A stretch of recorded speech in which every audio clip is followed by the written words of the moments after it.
Now, a housing lobby group has pitched its solution to fix Sydney's housing crisis. I have to tell you, it is a doozy. The Housing Now Alliance has unveiled a plan to build 60,000 homes in Parramatta. And the centrepiece of the plan is converting Auto Alley, which is a long strip of car yards, into a housing precinct south of the Parramatta CBD, and other neighbourhoods would be rezoned at Parramatta North, Riverside East and the Harris Park Rose Hill area to let loads of apartments go up. Well, the proposal has left local residents less than happy, as you can imagine. They're wondering what the hell it'll do to traffic. Parramatta resident Kay Fraser told the Daily Telegraph the more housing they put in, the more people they attract, so it's not going to solve the housing crisis. And here's what I'm wondering. A, why do we keep expecting the big cities, like Sydney in particular, to just cram more and more people in? Surely people who already live in Sydney deserve to maintain some quality of life. And B, the birth rate across almost the entire world is below replacement rate. That is, the people currently on Earth are not having enough children to replace themselves, but the only exceptions are Israel and sub-Saharan Africa. So the natural consequence of that will be that the global population will start to go backwards, in which case, who are we building more and more houses for? You know, it's the great immigration Ponzi scheme, of course, Holly, where we say, oh, well, you know, we'll bring more people in, so then we need to build more houses, which creates more jobs, but then the more people means we need even more houses, and on it goes forever, right? But this cannot be maintained forever.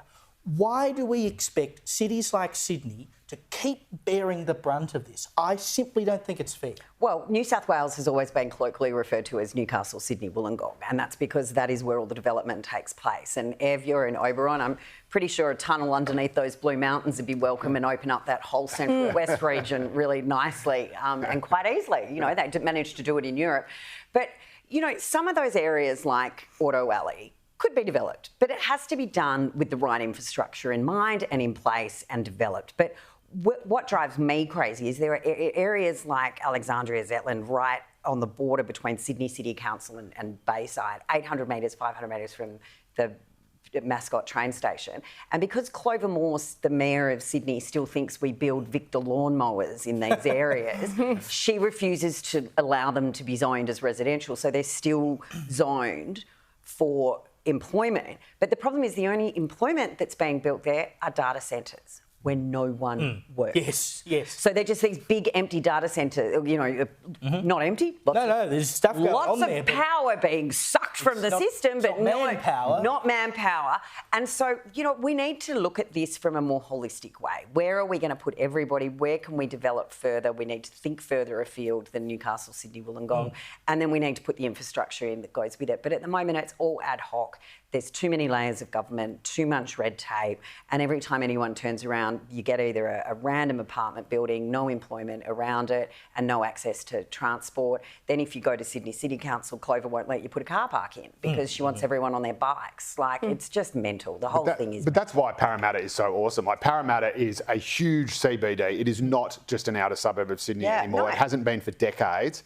And it's got incredible transport infrastructure. It's got its own light rail network now. It's got a metro station, a train station. And we know you love those metros. I love them. They are the absolute duck's nuts. And they are incredibly fast. And that is where we want to be building the highest concentration of houses, around those big transport infrastructure hubs.